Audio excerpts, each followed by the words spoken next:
Welcome to The Know, I'm Brian. Just a day after Sony announced that it will enable crossplay with other platforms for Fortnite, Bethesda says, don't expect crossplay on Fallout 76. That's according to Senior VP Pete Hines, who tweeted praise for Sony's decision to allow crossplay on Fortnite, but then he wrote, folks, chill. I work with a lot of devs and games for whom this is important going forward. He then added, Fallout 76 does not support crossplay for a number of reasons. I have no idea if it ever will, but I assure you it is not on our radar right now as we focus on beta and launch.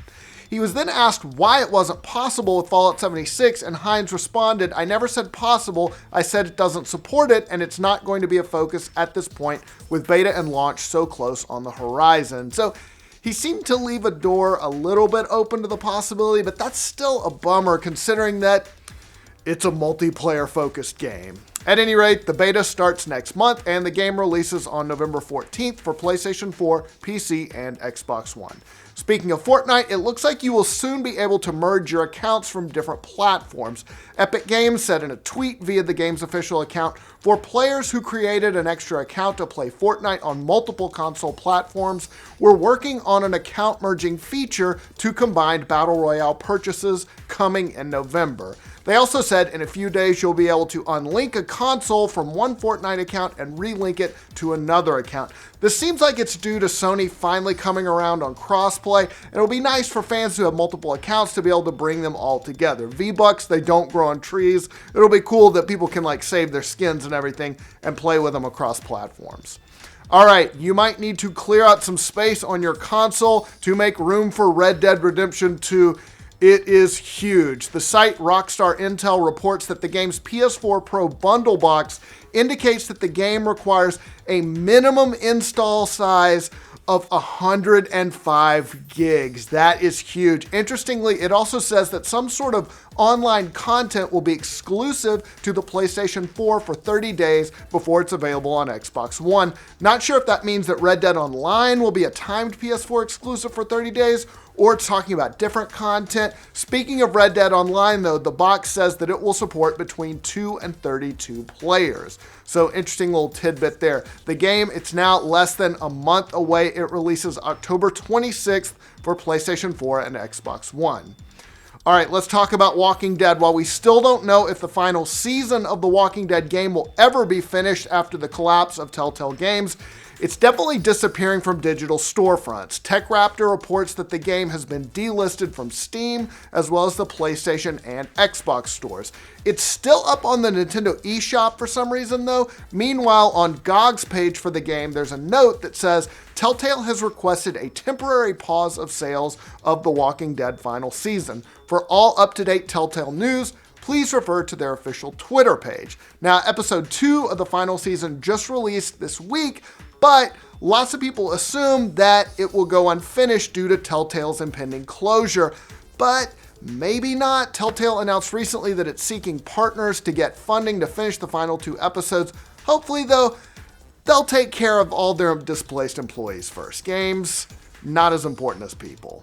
The upcoming Hitman 2 has gone gold. Developer IO Interactive made the announcement this morning in a tweet saying, we're incredibly proud and excited to announce Hitman 2 has gone gold. November is fast approaching and we can't wait for the game to be in your hands. The stealth game, it's the 7th entry in the Hitman series and it's the sequel to 2016 Hitman. It's due out November 13th on PC, Xbox One, and PlayStation 4. Dragon Ball Fighterz is getting a big free update. Bandai Namco announced the new season of free updates in a video. It'll include an all-new original stage called the Galactic Arena, as well as new levels for ranked matches. It also adds new 1v1 and 2v2 modes, and there are a bunch of Halloween themes like new costume colors and lobby avatars. That'll be cool. It's free out now for PC, Xbox One, and PlayStation 4. The Switch version is going to get most of the content when the game launches on that console tomorrow, and I think they're going to get the rest of it a bit later. If you're itching for some classic World of Warcraft action, you will not have to wait much longer. Man, I haven't played WoW since Burning Crusade. In a tweet from the game's official account, Blizzard said that a demo of the game will be playable either at BlizzCon for attendees or at home if you buy a virtual ticket. Blizzard said that shortly after the BlizzCon opening ceremony on November 2nd, players will be able to download the same demo of WoW Classic that will be playable on the show floor. Players will be able to do some questing in some classic early level zones until the morning of November 8th. So they get a few days with it. No word on a release date yet for WoW Classic, but if you've been missing some old school WoW, now's your chance to check it out. Pokemon Go has now made $2 billion since it released back in the summer of 2016. It must have made that $2 billion like all in the first 2 weeks when everybody was playing it. That is according to estimates from the website Apptopia, and that total puts the game in some pretty elite company as far as revenue goes. Apptopia notes Pokemon Go, it's not the fastest game to hit that mark. That would be Clash of Clans, which hit $2 billion in just 768 days, which is about a month and a half quicker than Pokemon Go hit it. Still, when your game has made $2 billion, nobody is complaining. All right, let's do some entertainment news. Margot Robbie's Birds of Prey flick is starting to cast up. Scott Pilgrim and 10 Cloverfield Lane's Mary Elizabeth Winstead will play Huntress, and Underground's Journey Smollett-Bell has landed the role of Black Canary, both superpowered women who will be joining up with Harley Quinn to battle an as-yet unannounced evil crime lord. Aren't they all? Black Canary is one of DC's earliest female heroes, first appearing in the comics way back in 1947. She's been depicted many ways over the years with and without superpowers, but she's always been a hell of a fighter. Huntress also has had many incarnations in the long DC history, including being the daughter of Bruce Wayne and Catwoman. Now that's interesting. Deadline says, though, that's not the version that's going to appear in this film. Rather, Winstead will play Huntress as a vigilante with a similar backstory as Batman, aka she saw her parents gunned down as a young child. As we discussed yesterday, the film currently has a February 2020 release date. All right, let's wrap up things with some X-Men news. Late last night, Fox debuted the first trailer for their upcoming X-Men film Dark Phoenix, which of course is the legendary storyline involving Jean Grey. If you know about Jean Grey, you probably know about the Dark Phoenix storyline. This film is only the second appearance of Game of Thrones' Sophie Turner in the role, but it puts her at the forefront of the story. Rumor has it that once the Fox-Disney merger is finalized, the X-Men will be rebooted and introduced into the MCU.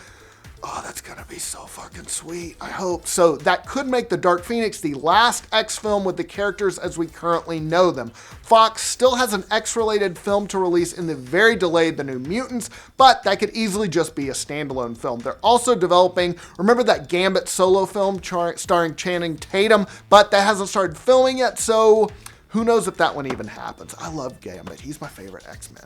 The point is, in the next few years, the X-Men film will certainly be completely different, so this could be your last chance to see the iteration of these characters. Longtime writer-producer Simon Kinberg directs this time out, and the film is slated to hit theaters next February. All right, that is all the news we've got for Roundup today. Let us know what you think of all these stories down in the comments below. For all your news from every corner of the internet, like this video, subscribe to The Know, and if you're on the website, you're in the right place. We appreciate it. For the rest of you guys, theknow.tv. Check us out there.